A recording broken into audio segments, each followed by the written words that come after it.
Hey everyone, thanks for tuning into the Government Sales Momentum podcast. Today I'm with Shelley Ware with Pursuit to Profits. Hi, Shelley. Hi, good How, morning. how are you today? I'm great. Good. And I already knew that because we talked before the podcast, Yeah. but no, it's all good. So Shelley, we talked twice before, once before the podcast and once before this. Shelley does a lot of great work. So what I wanted to ask you first and foremost is maybe tell the audience a little bit about yourself, your background, and then we can get into what Pursuit to Profits does and what your specialties are. Absolutely. Happy to. Well, I grew up in northern Minnesota, where every day in the woods and on the lakes is an adventure, and the theme of adventure has continued the rest of my life. So I did go south for college to Iowa, Hmm. and then I showed up at the Air Force recruiting office a couple years after I graduated with a degree in acting. Oh, And fantastic. thank goodness my dad wanted me to be able to feed myself, and I also double majored with business. Oh, that's awesome. So I did 5 years as an Air Force fuels officer, managing the refueling operations at a couple different bases, and I loved it.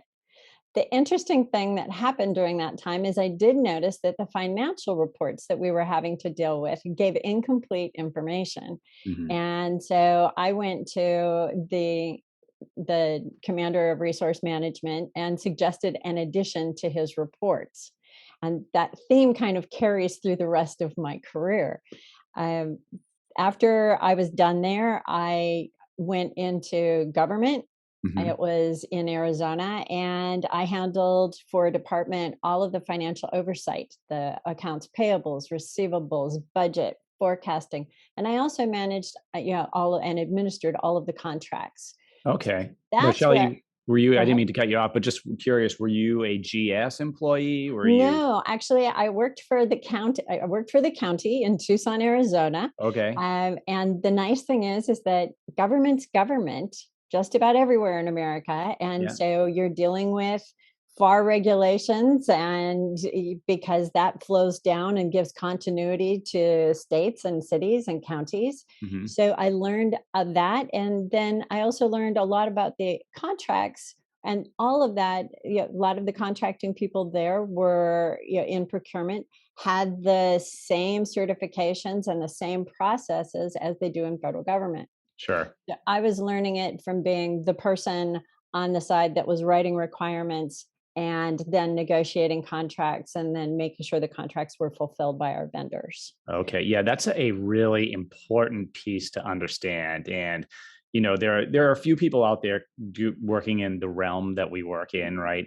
Helping companies with whatever part of the federal sales process or government sales process they're working on. But it's one thing to understand, from a client perspective, and you need that, right? But I think it's a much rarer skill set to have that you actually experienced it from the government side, and you realize you actually know, hey, this is why you may be experiencing the frustration you're experiencing. It's not like they don't want your company; they're trying to figure out how to get you on contract, and these are the obstacles that they come across. And I know we'll talk a little bit more about that during the podcast, but how you can help sometimes the government customer get over some of those obstacles, right? Absolutely. I mean, and it's so important. And I know that, with you coming out of that world, you bring that same kind of, of sensitivity to the issue of, the government, your government client is not doing these things just to be obtuse and to be Right. an annoyance. There are reasons for it. They're not going to sit around and explain it to you, but Right. they have their reasons. They have people that they have to report to. There are deadlines during just the government's year that they have to meet. There are obligations to be met on their end. And the more you are aware of that, the better you can anticipate those needs and give them better reports, better data, better information so that they look good. If you can make them look good to their boss, you have started to build a real team and you've You started to build a real relationship. And that's what wins in this business are the yeah, relationships. you've really hit it on the nose there, right? It's the relationship, and it's really helping them to do their job, right? The easier you can make it for them, like you said, the better you can make them look. the better it's going to be. You just got to understand, hey, what do they really need from you, right? And I know that that's one of your specialties. Yeah, let's continue with your story because it's Sure. fascinating. I always love hearing, especially with someone coming from the Air Force. Because what I remember my Air Force recruiter saying to me, I think I asked about salary. I was in the same, going through the recruitment after college and looking at for me, it was officer training school. But he's like, Rick, you're not going to get rich in the Air Force, but the Air Force can make you rich. And I didn't know what it meant at the time, but I think, that has come true over and over again throughout the years. So, yeah, very fascinated in your story and interested to hear what happens next. Absolutely. Well, after about 13 years doing that, I ended up in corporate, and I had the great good fortune to be able to move east at that point, and I ended up in a major company. That one was Computer Sciences Corporation. I was with them for 8 years, and I was hired to be the face inside a a Department of Defense agency for all of the money questions and all of the contract questions for a particular program. And it was a brand new program. Th- They were extremely anxious at that point because they had just gotten word that the government was extremely unhappy with how the money was being presented and what was happening with the contract. And they were looking at losing a few years on a recompete, a few years of their option years plus any chance at a recompete. Wow. Yeah. And so it was pretty easy to figure out once I got in there. Their invoicing was dramatically behind. Their forecasts were extremely confusing. You could not figure out what the financial forecasts were going to be. And because it was a brand new program, and there were a lot, there were people that were brand new to these kinds of roles, there was a lot of scope creep and not a lot of contract modifications, Yep. which is a disaster. So it was the biggest thing that I found fascinating was for the 3rd place in a row, I discovered that what was missing from all of the forecasting, the financial forecasting, was any concept of accruals. So you couldn't just sit there and go, okay, we've been on it 6 months, multiply that times, 2, and you've got what we're going to need for the year, because they had already obligated so much money, but it wasn't showing up anywhere. It was like every single report I ever saw was missing a column. Those invisible obligated costs that at that point in time almost always required at least one manual entry in a ledger somewhere. And there was no tracking and there was no discussion about any of it. And that was what I had done when I was in the military, when I was in government, and now in corporate was, hey, let's add a column to the forecast so that you can actually see why you can't just easily extrapolate and get to an answer on your forecasts. Right. And why that's so important when you're dealing with government contracts is because your money has a time limit. And all of a sudden, you're sitting there and they're going, hey, end of year's coming up. We're going to deobligate this. It's timing out, or we need it more on another contract. And if you can't justify it, you lose it. And Yeah. then you've got bigger problems. Those are some great points. And I know that we talked about how companies are focused on getting that contract, right? Doing all of the work to obtain the contract, but not even close to as much effort goes into, hey, how do I actually manage that contract once I have it? And as you know, you only get one shot at it, right? If you get a government contract and you really screw that up and you have the wrong type of markers put on your business, it's, I You're would toast. say, difficult to impossible to ever recover from that. And just like you're saying, scope creep, not having the right mods, or not understanding that could kill your profits, and it could kill your business with the government. Absolutely. Absolutely. It's huge. It is really interesting. Yeah, the three big things when you're talking about contracts and managing them and making sure that everybody's happy are, quality. Yeah, Mhm. whatever you're producing or building or directing, whatever needs to be the quality they are expecting. Now, Right. that's not always the top quality because sometimes it's just whatever's acceptable. Mhm. Um, but but quality is important. the timeliness of things is important, but I find more often than not that the ability for them to understand what is happening with their money is far more important, and that will kill you on a contract faster than anything else. Unless it's something truly gross. But honestly, we've seen some pretty big contracts out there in the last 10 years where timeliness was not exactly a big thing, and the delays just keep going, and then the money starts to creep, and it gets ugly and very public. And but when you're a small company, you can know what your money story is. And it's knowing your pursuit to profits, all the way from pursuit, which in the government contracting world has another meaning, and that is basically everything from the first word of business development all the way through award. That pursuit all the way to your profits, because come on, winning a contract is great, but it's not about the win and it's not about the revenue. Business is about profit, because That's without true. profit, you don't grow, you don't go anywhere, you stagnate, and your company dies. You're So right. it's Yeah. about the profit.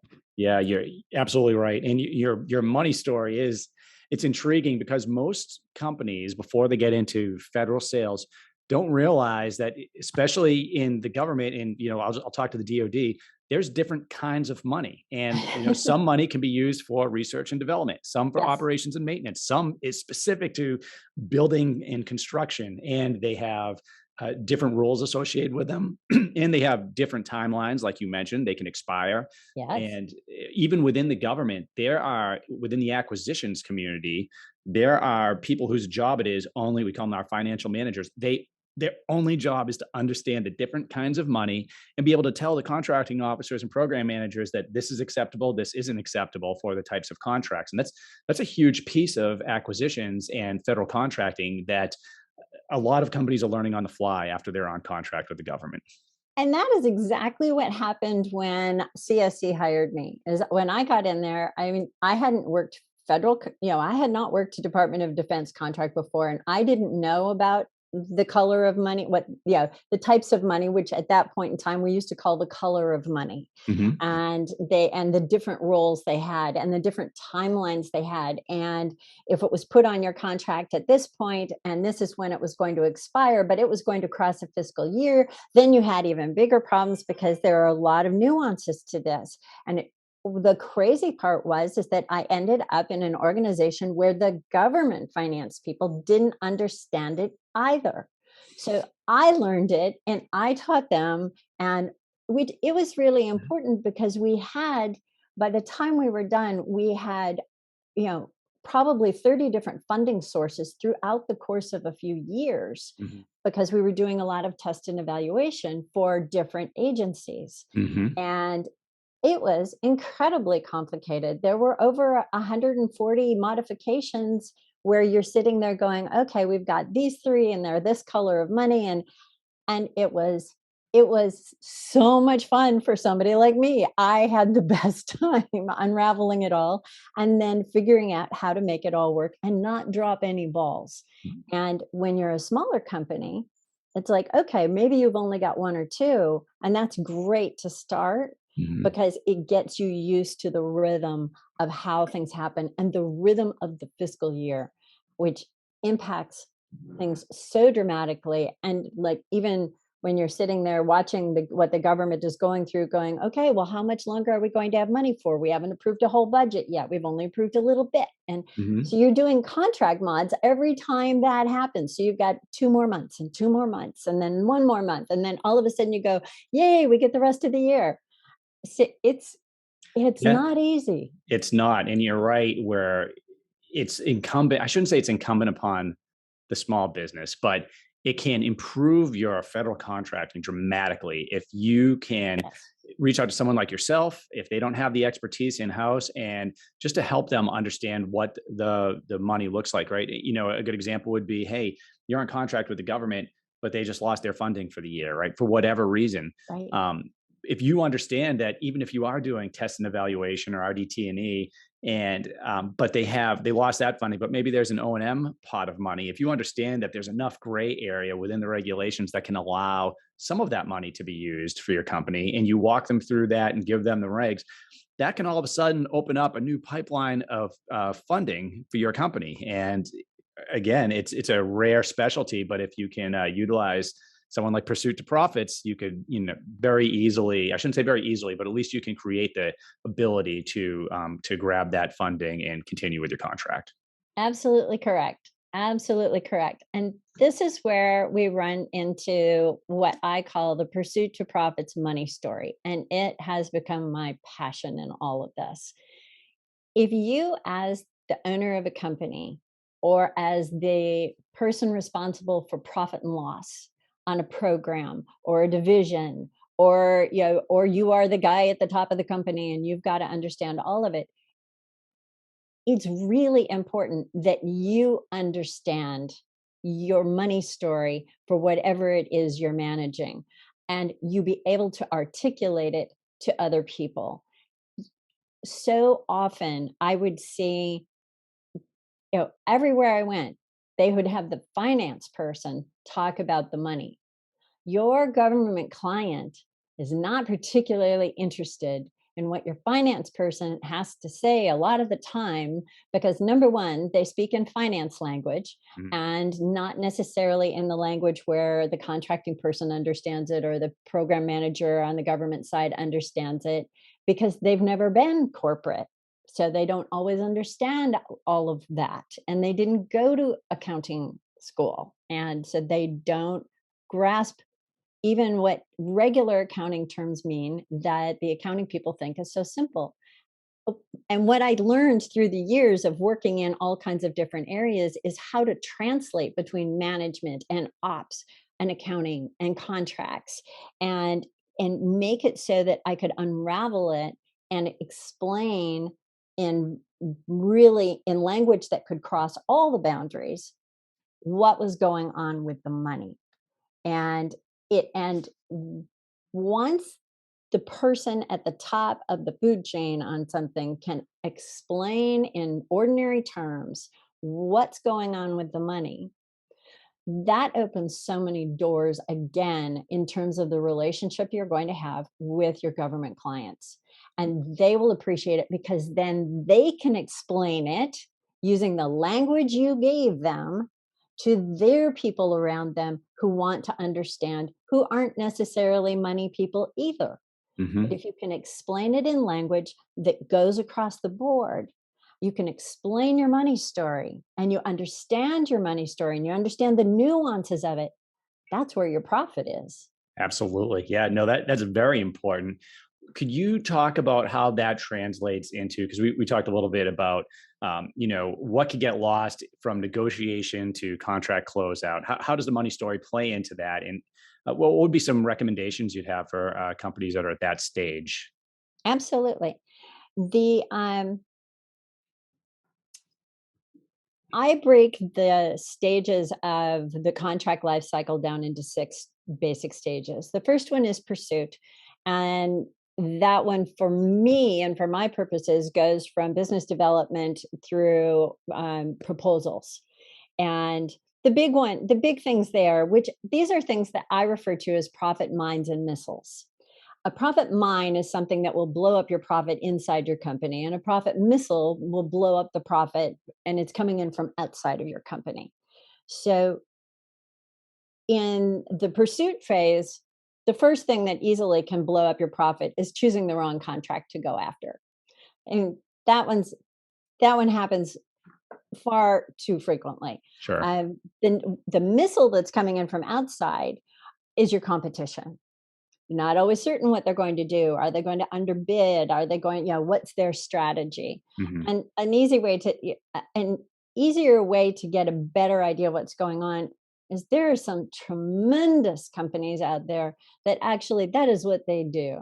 They have the intel on different companies and what's going to happen, in terms of the bigger contracts with the Department of Defense or the government as a whole. Some of them even will go down to the state level and help work on that type of thing. Um, the next phase is negotiations. Number one thing that will hurt your profit is not understanding your pricing.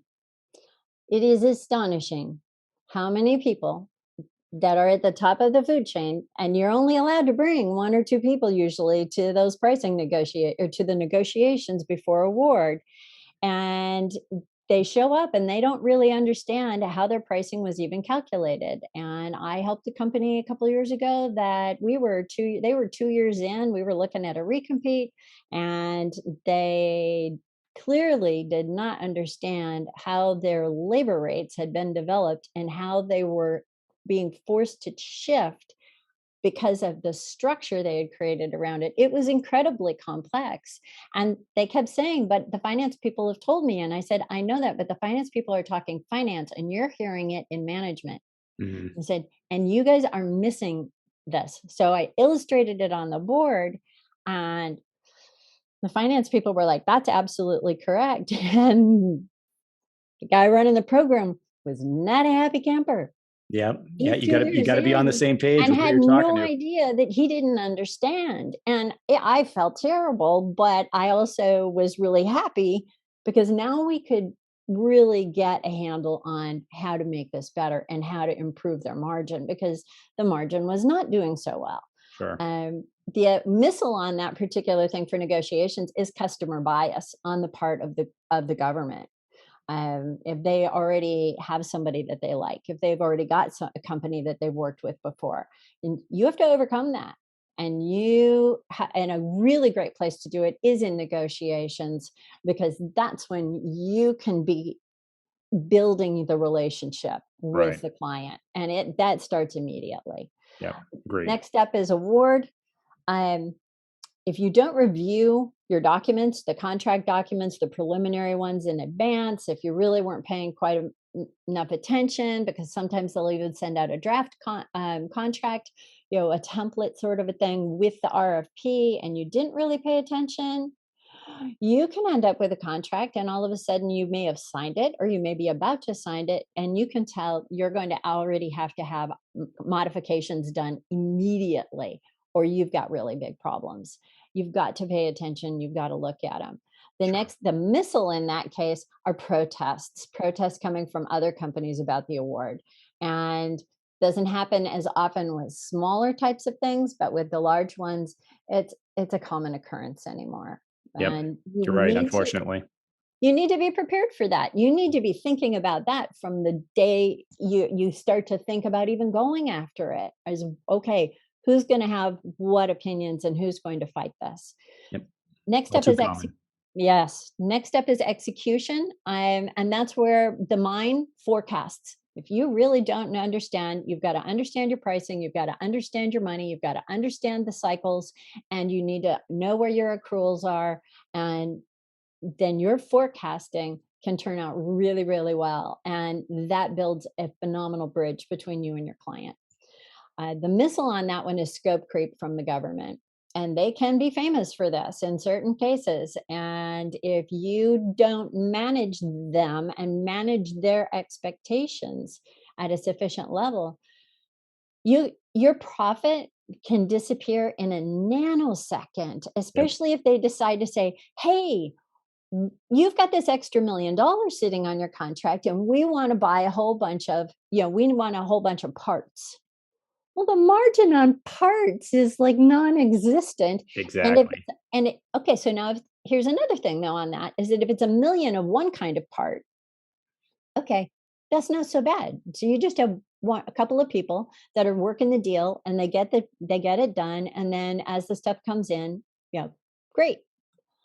You're talking 1 million widgets, and it's 500,000, and different widgets and two of each. The amount of labor costs that you are going to suffer from trying to handle that is insane, and it depends on the rest of how your contract was structured. If it was firm fixed price, you're toast.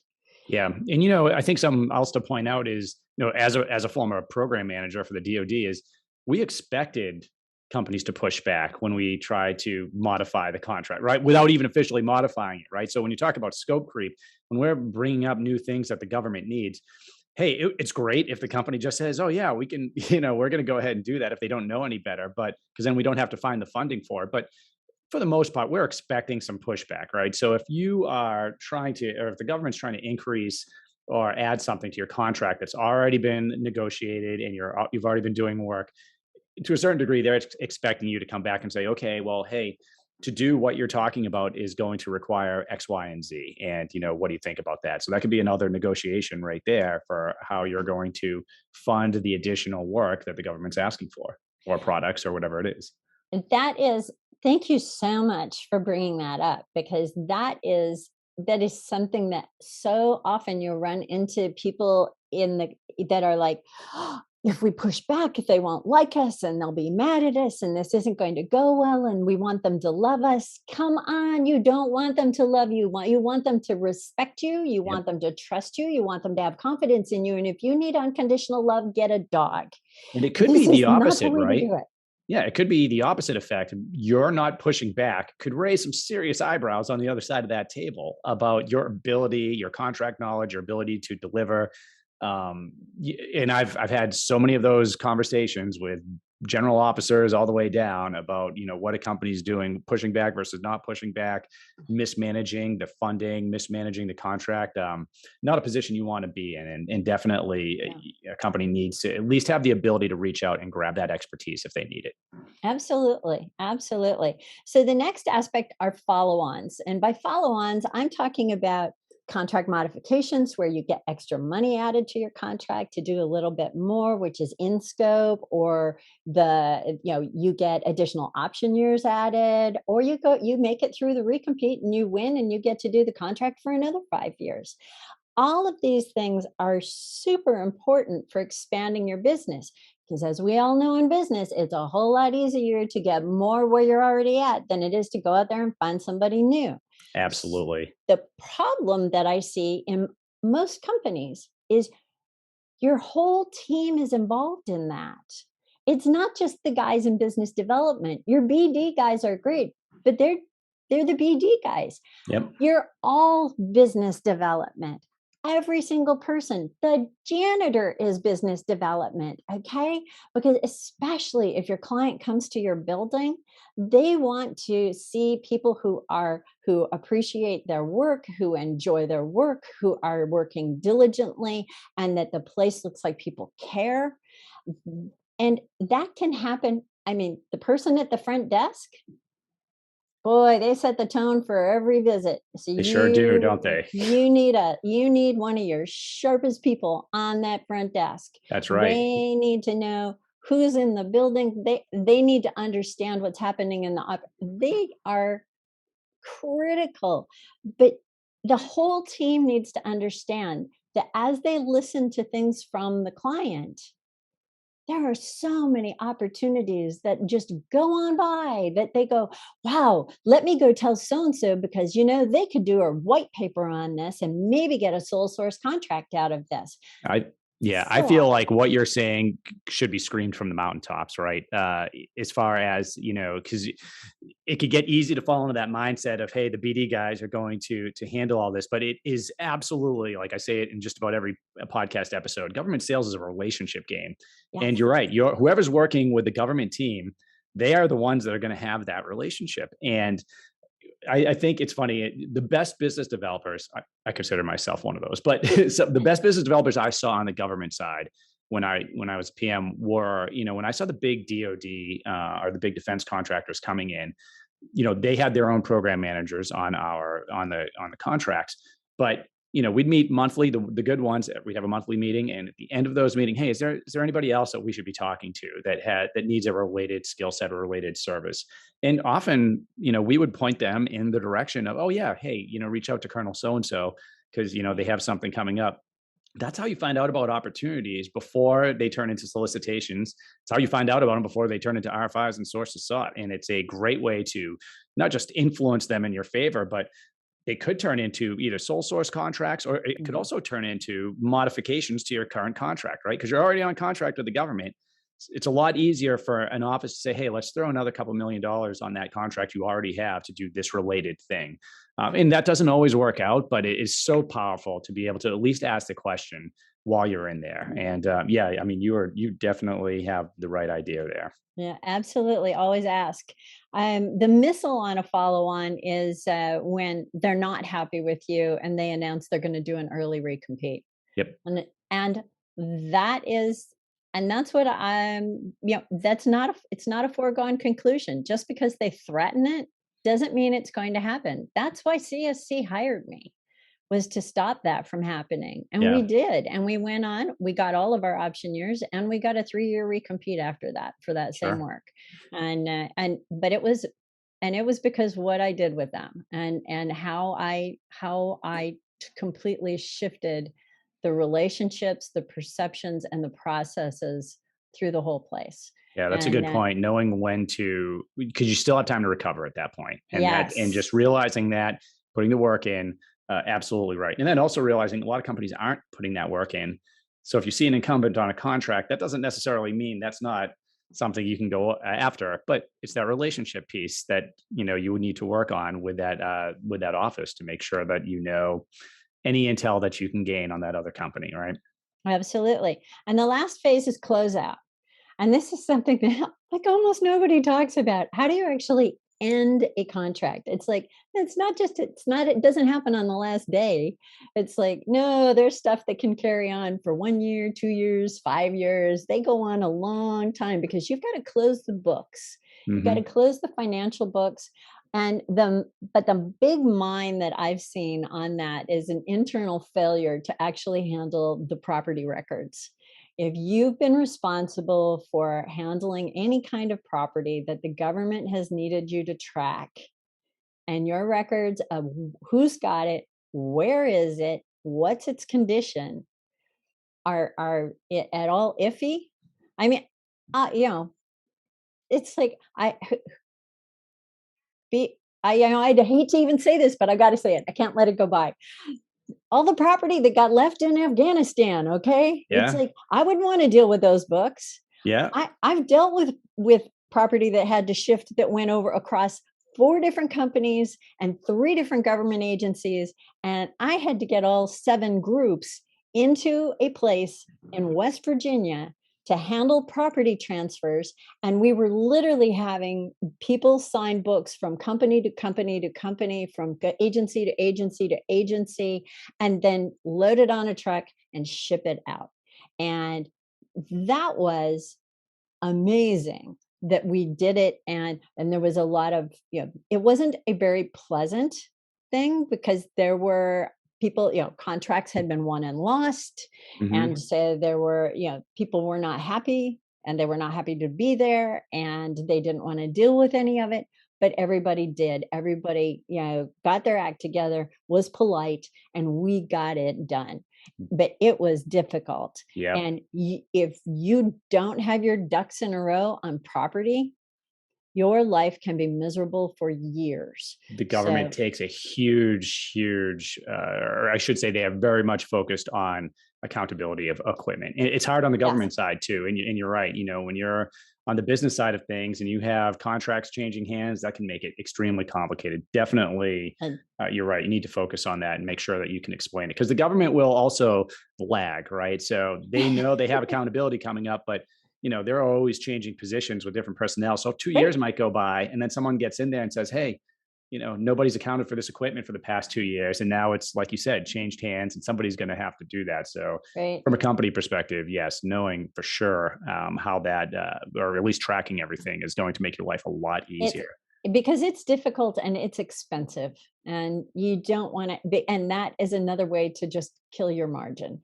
Um, and then the last one, the last missile that I'll mention, are in closeout, and that's the clawbacks. Hmm. And that's when they said, well, you didn't do what you said you were going to do and meet this requirement. And they're like, you wanted it painted.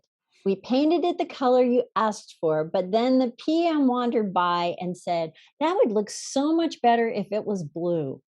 And you went, we can make that happen. and you painted it blue, that was not part of the requirement. Guess what? Not only do you have to remedy that and get it painted the right color, but you got to suck up all the cost for that. They ask for their money back. Hmm. And paint is not usually the issue. It's You're right. usually something that was out of scope and they should never have done, or they did, but they didn't go to the contracting officer and say, "Hi, we need to have a contract modification because your people think that this is important enough to put on this contract and do it." And if they disagree or they don't think it should have been on that contract in the first place, but definitely you didn't go to them, you didn't get a mod, they want the money back. Yeah, And I you agree. have to give it back. Yeah, my two comments on that are the words matter, just like you're saying. What is in the contract? Because that is what inevitably you're going to be held account to. Now, the one caveat I will say that, and they warn every acquisitions officer on this, is you can make obligations on behalf of the government verbally, or companies can try to hold you accountable to things that you try to say. So you have to, they almost warn all of us, hey, just say, hey, I'm not asking you to officially do this. I'm just, having a conversation, or giving some type of disclaimer before that. So I would just say, if you have made that mistake of doing something that is not in your contract because somebody in the government asked you to do it, it might not be the end of the story. Again, you might not get paid for it inevitably, and you don't want to be in that position. But if you are, there may be some pushback you have available, and you just have to talk to the right people on that. Right. Those are excellent points. I don't think I've heard that money story, described in as much detail as you just did, and I think that's going to be great for a lot of companies listening to this. Could you talk a little bit about pursuit to profits, and when would be the right time for a company to approach you, and how would you help them? They can approach us literally from the moment they think they might want to be in the government arena. Okay. And part of that is something that I know you talk about, and that is it takes time. You don't just waltz in the door. This is not something that you sit there and on a whim decide, hey, let's go after government contracts. Somebody showed me this really cool RFP, and we're totally qualified for that. And you just kind of have to just go, okay, time out, time out. You're There are a lot of steps that have to happen if you have never done a government contract and you want to go after especially a federal contract. There are IT requirements, there are accounting system requirements. There is your business even viable in the opinion of the federal government? There are checklists for all of this. There's a ton of information, and I know you probably cover this to the nth degree with people. Um, but it's not something you just waltz into. However, if you talk to me, the first thing I'm going to do is say, okay, so how are your contracts with your commercial clients? What kind of margin do you have there? What do your costs look like? Do you really have all of your price, all of your expenses built into the cost or the price of a product? How do you do this? Because what you want to do is you want to see some of what they are going to do in order to be a viable company to pursue government contracts is actually it's it's the same stuff that will make them even better at doing what they do commercially. Yep. So by building that part, the government part up slowly in terms of, okay, let's get this, let's get a plan and let's go after these different aspects. But at the same time, we're sitting here going, as soon as you get better at your IT stuff, that's going to improve this on your commercial side, and that's going to improve your margin here. So if we can improve your margin on your commercial side while you're trying to build up and be prepared to go government, then you now have the money to fund yourself to do that, to make that effort and that foray into the government arena, because it is not for the faint of heart. It is not cheap, and it is totally doable. And there are totally great opportunities in the government arena for a lot of different companies. But you don't just waltz on in there. It doesn't work that way. And the likelihood of your success is really slim. The likelihood that you will financially damage your company is extremely high. if you try to do it without a guide, a mentor, a chaperone, I mean, whatever you want to call us, you need us Yeah. No, because I think people will have gotten the idea by the time, since I just ran from everything I ran through, mhm. that this is a new language, it's a new approach, it's a new way of looking at things. So you definitely need people to help, but I can help at any point in your cycle, wherever you're at, Yeah. because we've been through a lot of this. We've helped people through a lot of this. And it's the kind of thing where it's like, if you don't know, it's like, what's a wrap rate? Okay, well, you need to call one of us and we'll get a finance person with you so that they can explain, and then they can even help you figure out what yours should be. I had a call about 2 months ago from somebody who several years ago got a GSA contract, and it was to provide a particular type of service, and there were labor rates attached to it so that people could say, I want this kind of person who's at this skill level.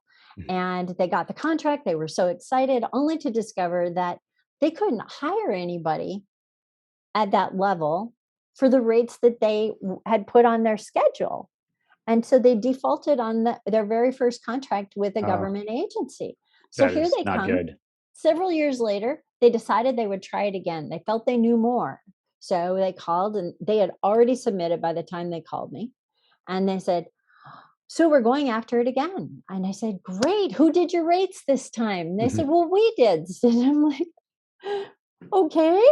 And how did you figure them out? Well, we looked at what we were doing commercially and we just took a discount off of that.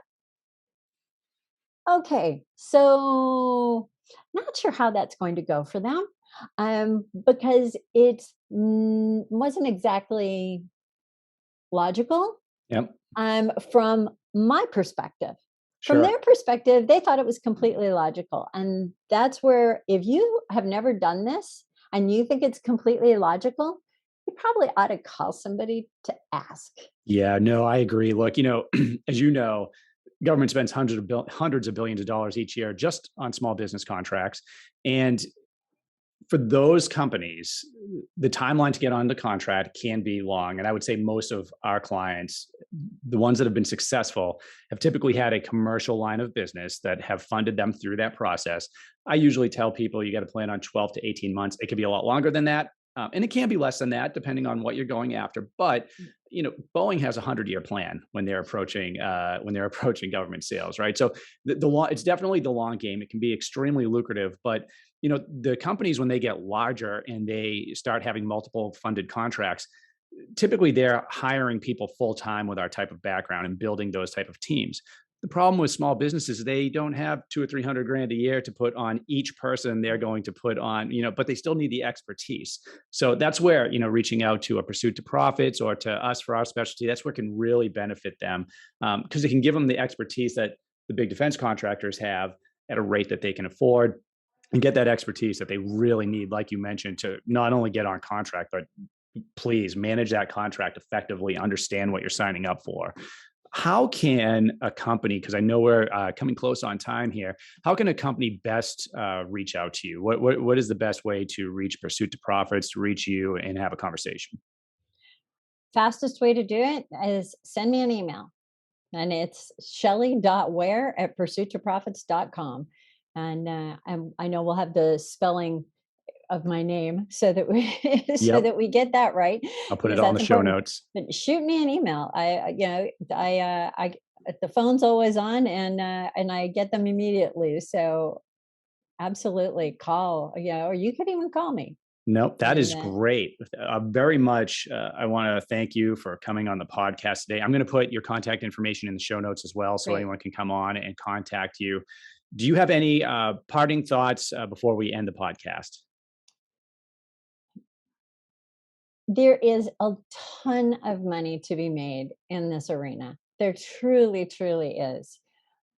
And it doesn't have to be as scary or as hard as a lot of companies make it.